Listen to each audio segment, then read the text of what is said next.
Makkah Al-Mukarramah. Kita ada benda tu, tuan-tuan.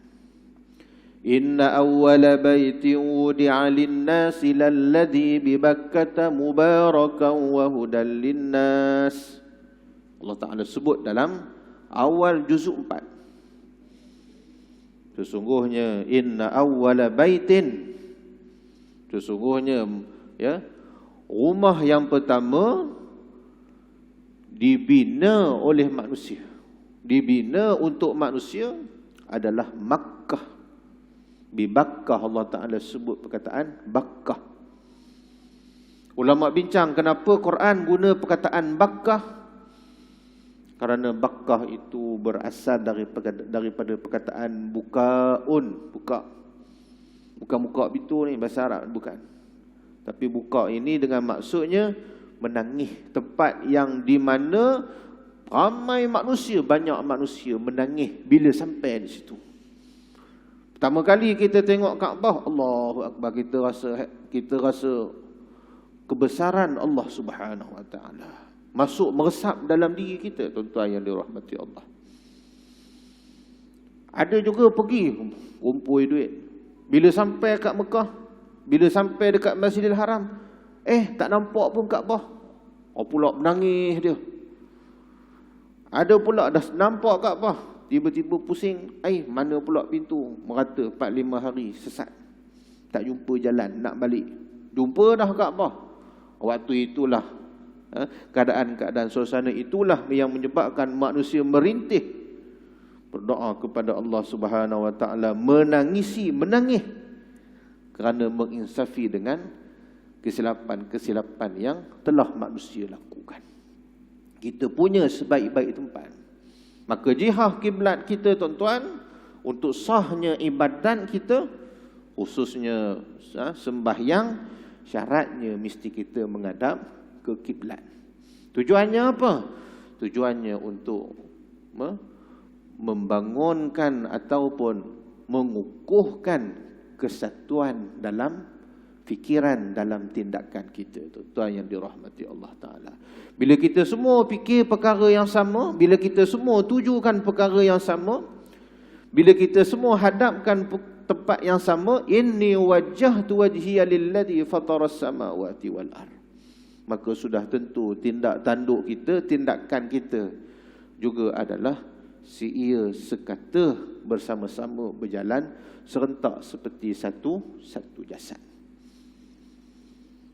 Idza ishtaka minhu udun tada'a lahu, apabila satu tempat pada anggota badan kita terasa sakit, maka kita seolah-olah kita akan merasai kesakitan itu dirasai pada seluruh anggota badan kita. Waktu kita demam, tuan-tuan, demam tak tahu kat mana panas. Pegang kat dahi panas, pegang kat tangan sejuk pula, pegang kat kaki sejuk pula, pegang kat perut panas. Kat mana tempat kita demam. Tapi bila kena je air, satu badan kita menggigil. Itu perumpamaan umat Nabi Muhammad sallallahu alaihi wasallam, kamasadil jasad, seperti satu jasad. Fikiran kita satu perkara saja yang kita fikir. Hala tuju kita satu hala tuju sahaja yang kita fikir. Tidak ada matlamat yang lain. Seperti mana yang Allah Ta'ala gambarkan ketika mana tentera-tentera Bani Nadir, Yahudi Bani Nadir, berhadapan dengan orang Islam dalam tempoh 28 hari. Apa jadi pada Yahudi Bani Nadir ini? Orang Islam nampak hebat, tahsabuhum jami'ah, rasa hebat orang-orang Yahudi Bani Nadir ini. Tapi Allah Ta'ala sebut wa qulubuhum syatta, wa qulubuhum syatta, tetapi hati mereka berpecah belah. Yang inilah perkara yang perlu kita ambil iktibar, perlu kita tadabbur, muhasabah. Kekuatan sangat penting, tetapi lebih dalam lagi daripada itu, hati kita, matlamat kita mestilah mempunyai satu matlamat. Sebab apa kita qiyam malam tadi? Sebab apa kita buat tasbih malam tadi? Sebab apa kita sembahyang tahajud, sembahyang hajat, sembahyang taubat? Kerana apa? Tujuan kita tidak lain adalah untuk meraih mardatillah, untuk dapat redha daripada Allah Subhanahu wa taala. Tuan-tuan yang dikasihi sekalian. Seterusnya, selain daripada kita dikurniakan dengan sebaik-baik tempat, kita juga dikurniakan dengan sebaik-baik bulan. Sebaik-baik bulan. Bulan dalam Islam ada berapa? Ada 12. Ada 12. Tapi bulan yang baik bagi kita, semua kita tahu lah, iaitu bulan Ramadan. Allah Ta'ala bagi bulan Ramadan. Amalan manusia dilipat gandakan sehingga 700 kali ganda. Puasa pada bulan Ramadan, bukan kita puasa dapat 700 tetapi Allah Ta'ala yang akan beri ganjaran kepada kita. Allah Ta'ala akan bagi ganjaran pahala kepada kita bergantung kepada status, bergantung kepada martabat puasa kita. Kalau kita semata-mata puasa kita menahani makan minum dapat dahaga je, pahalanya tu biasa-biasa je. Pahala budak sekolah rendah. Budak sekolah rendah. Kalau rambutan namanya rambutan budak sekolah tu sedap. Manis, isi dia lekang. Kita rasa rangup makan rambutan budak sekolah ni. Tapi puasa budak sekolah ni, budak sekolah rendah kan. Banyak mana sangat dapat sampai umur 12 tahun je. Apa sangat dia reti, apa sangat dia tahu, tak tahu apa. Ini puasa yang tahap rendah. Kita sepatutnya dah extraordinary dah. Puasa tahap yang ketiga. Puasa tahap kedua, tahan diri makan minum, lapar dan dahaga. Ya. Kemudian kita jaga hati kita. Hati kita berpuasa. Macam mana nak tahu hati kita berpuasa? Waktu pergi bazar Ramadan. Waktu kita pergi bazar Ramadan, kita tengok jari kita ni berapa banyak makanan yang tersangkut kat jari kita. Kalau 10 jari sangkut plastik, 10 jari, jari ni ada plastik, jari ni ada plastik, jari ni ada plastik, jari ni ada plastik, 10 jari ada plastik. Ni tak capai lagi tahap kita puasa yang kedua. Patah balik puasa pertama. Sebab apa? Kita tak boleh nak kontrol nafsu kita, hati kita. Qad aflaha man zakkaha wa qad khaba man dassaha. Beruntunglah orang yang menyucikan hatinya. Hati, apa pengaruhnya? Pengaruhnya perkara-perkara yang lazat, perkara-perkara yang seronok. Selagi mana hati terpaku dengan perkara itu, maknanya hati belum lagi bersih. Hati yang bersih ni bagaimana? Allah Ta'ala sebut, ya ayyatuhan nafsul mutmainnah. Wahai hati yang tenang, wahai hati yang sejahtera. Hati yang sejahtera ini macam mana kita nak tahu hati yang tenang? Ala bizikrillah tatmainnul qulub. Dengan kita ingat pada Allah, hati kita akan tenang. Maknanya proses hati kita itu akan sentiasa tenang. Ada makanan ke, tak ada makanan ke, hati kita tetap tenang. 7.20 kita buka puasa kat rumah, isteri kita tak habis lagi masak. Nasi tak masak lagi, tengok-tengok Allah lagi setengah jam, terlupa nak tekan. Kita dah rasa semacam dah. Hati kita belum lagi tenang. Buka puasa kat masjid, 7 suku, catering tak sampai lagi. Catering tak sampai lagi. Apa kita nak buka ni? Macam mana boleh order lambat catering ni? Ni hati kita belum lagi tenang. Apa tanda hati kita tenang? Apa jua keadaan, hati kita tetap ingat pada Allah Subhanahu Wa Taala. Ini yang perlu kita latih, tuan-tuan. 5 hari kita nak puasa. Tak apa, tahun ni dapat 1 kali jadilah. Tak apa, tahun 1 hari payahlah Ustaz nak dapat. 1 hari payahlah nak dapat puasa tahap kedua ni. Tak boleh 1 hari, tak boleh 13 jam, 1 jam. Macam mana nak dapat 1 jam itu? Waktu kita semayang subuh, lebihkan zikir. Waktu semayang zuhur, lebihkan zikir. Baca Quran banyak, zikir banyak. Kerana bila zikir banyak, tanda hati kita berada dalam keadaan yang tenang. Jadi tuan-tuan yang dirahmati Allah Ta'ala, itu berkenaan dengan kita ini punyai bulan yang sebaik-baik bulan, iaitu bulan Ramadan. Perkara yang ke-6 tuan-tuan yang dirahmati Allah Ta'ala, kita punya satu malam yang lebih baik daripada 1000 bulan, yang lebih baik daripada tanazzalul malaikatu warruhu fiha biizni rabbihim min kulli am salamun hiya hatta matla'il fajr. Lebih baik daripada 1000 hari. Minta maaf. Satu hari yang lebih baik daripada 1000 hari. Satu malam yang lebih baik daripada 1000 malam, iaitu malam Lailatul Qadar. Alhamdulillah, siapa yang sempat malam tadi ni, kejap tadi ni kita buat Qiyamul, alhamdulillah, syukur pada Allah Ta'ala. Allah pilih kita duduk dalam majlis Qiyamul. Mudah-mudahan ada satu saat, ada 1 minit ataupun 1 jam yang kita tak tahu berapa lama tempoh Lailatul Qadar itu. Cuma Lailatul Qadar itu bukan start pukul 3, bukan startnya pukul 4. Tapi Lailatul Qadar itu startnya, mulanya daripada terbenamnya matahari. Terbenam matahari waktu kita buka puasa. Waktu kita buka puasa sampai matla'il fajr, sehingga terbit fajar. Itu waktu tempoh Lailatul Qadar. Bukan tunggu pukul 12, bukan tunggu kita tidur baru kita nak dapat Lailatul Qadar, tidak.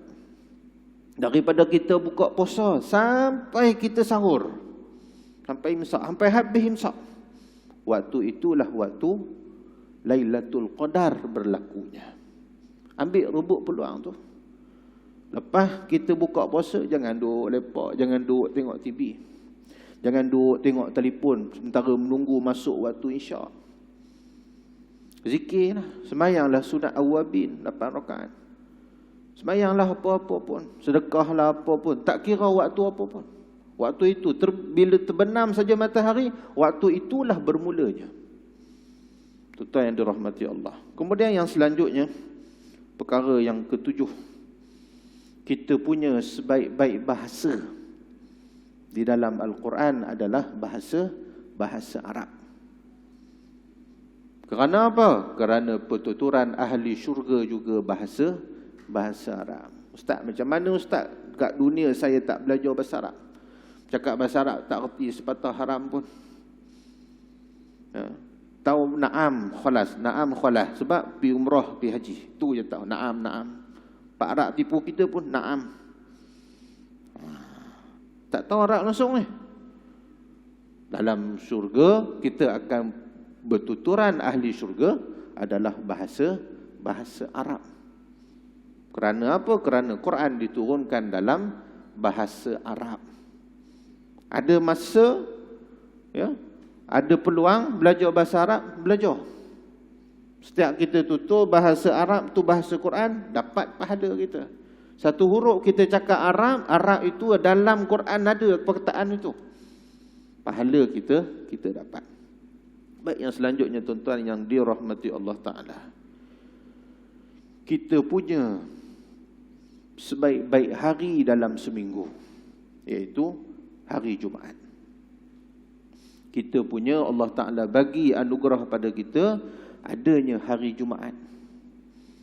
Yang hadis Nabi SAW ada disebutkan ada satu waktu pada hari Jumaat yang segala doa mustajab.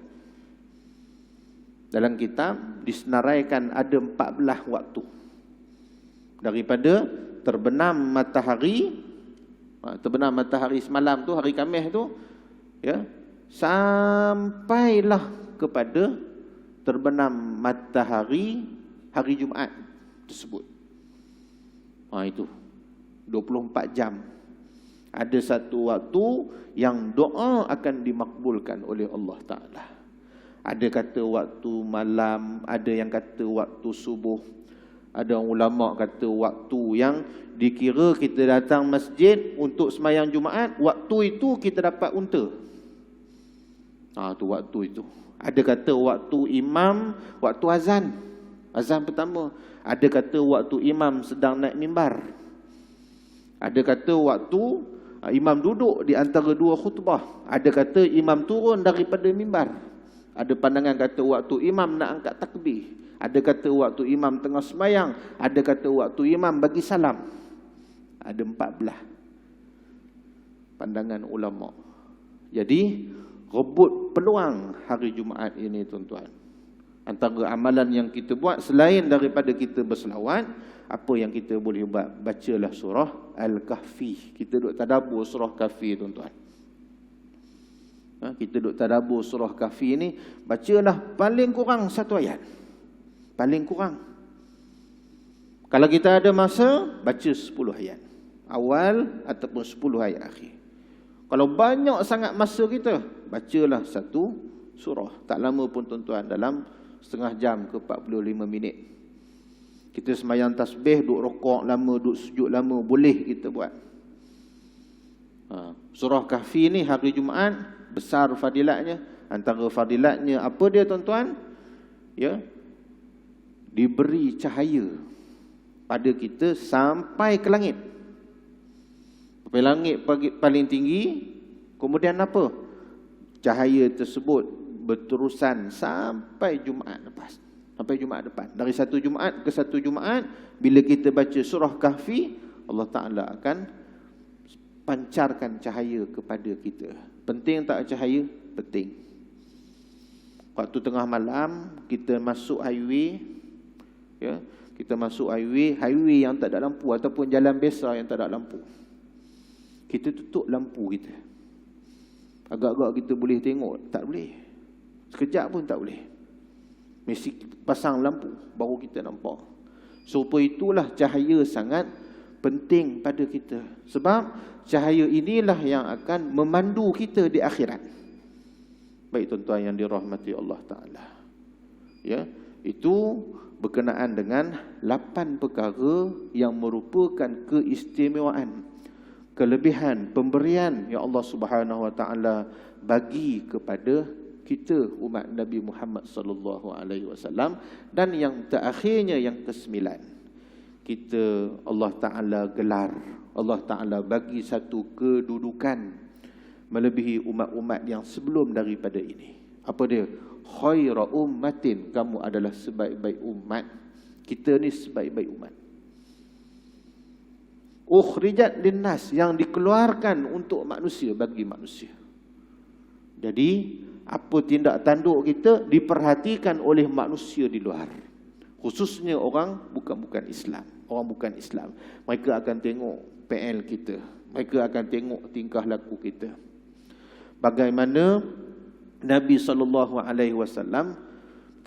bagaimana Allah Ta'ala sebut dalam surah Saf ayat 5, Allah Ta'ala sebut, wa idh qala Musa liqaumihi ya qaumi lima tu'zunani wa qad ta'lamuna anni rasulullahi ilaikum. Wahai Nabi Musa, ketika mana Nabi Musa berkata kepada kaumnya, lima tu'zunani, mengapa kamu sakitkan hati aku? Wa qad ta'lamuna anni rasulullahi ilaikum, padahal kamu tahu bahawa aku ini adalah utusan Allah Ta'ala kepada kamu. Apa yang mereka sakitkan hati Nabi Musa, Bani Israel ini? Apa mereka buat? Mereka minta arinallah hajarah. Mereka minta tunjuk pada kami, bagi tunjuk pada kami Allah Ta'ala face to face. Kami nak tengok Allah Ta'ala itu bagaimana. Boleh tak? Tak boleh, sebab Allah itu alam ghaib. Allah itu hayyul qayyum, dia hidup, dia berdiri dengan sendirinya, tapi kita tak nampak, tak zahir pada kita. Mereka minta juga, nak minta Allah Ta'ala. Itu juga dengan Nasrani, mereka minta apa? Anzil alaina ma'idatan minas sama. Bawa turun pada kami satu hidangan daripada langit. Tuan-tuan yang dirahmati Allah Ta'ala. Ini di antara perkara-perkara yang kita lihat. Bagaimana umat-umat yang terdahulu mereka menghina, mengejek Nabi mereka. Termasuklah juga dengan orang-orang musyrikin Mekah. Mereka minta pada Nabi SAW, kalau kamu betul kamu seorang Rasul, belah bulan. Allah Ta'ala bagi mukjizat pada Nabi Muhammad. Nabi tunjuk saja isyarat bulan, maka bulan pun terbelah. Jadi tuan-tuan yang dirahmati Allah Ta'ala, itulah kita katakan 9 keistimewaan yang Allah Ta'ala beri kepada umat Nabi Muhammad SAW. Jadi moga-moga menjadi satu motivasi kepada kita untuk kita meneruskan amalan bukan semata-mata dalam bulan Ramadan, tapi bulan-bulan yang lain. Apa yang kita kata madrasah Ramadan, apa tanda kita berjaya? Bukan sampai raya je, tetapi berterusan ibadat kita, puasa kita, qiyam kita, sampai kita jumpa Ramadan akan datang. Itu tanda Allah Ta'ala makbulkan amalan-amalan kita. Dengan kita keluar, kita selesai, kita buat amalan tersebut, kita jadi lebih baik, kita jadi lebih bagus. Jadi mudah-mudahan sedikit tazkirah ringkas daripada saya memberi manfaat kepada kita semua, khususnya pada diri saya ini, insya-Allah. Aqulu qawli hadza wa astaghfirullahal azim li wa lakum wa billahi taufiq wa hidayah. Assalamualaikum warahmatullahi wabarakatuh. Subhanakallahumma bihamdika asyhadu an la ilaha illa anta astaghfiruka wa atubu ilaik. Bismillahirrahmanirrahim. Wal 'asri innal insana lafi khusr illa allazina amanu wa 'amilus solihat wa tawassaw bil haqq wa tawassaw bis sabr. Bismillahirrahmanirrahim. Alhamdulillahirabbil alamin. Wassalatu wassalamu ala asyrafil anbiya'i wal mursalin sayyidina Muhammadin wa ala alihi wa sahbihi ajma'in. Allahumma rabbana zidna 'ilma warzuqna rizqan halalan thayyiban mubarakan waj'alna mahbuban fi qulubi 'ibadik wa 'azizan fi 'uyunihim waj'alna wajihan fid dunya wal akhirati wa minal muqarrabin ya katsiran nawal ya hasanal fi'al ya qa'iman bila zawal ya mubdi'an bila misal falakal hamdu wal minnatu wasyarafu ala kulli hal. وصلى الله على سيدنا محمد وعلى آله وصحبه أجمعين والحمد لله رب العالمين.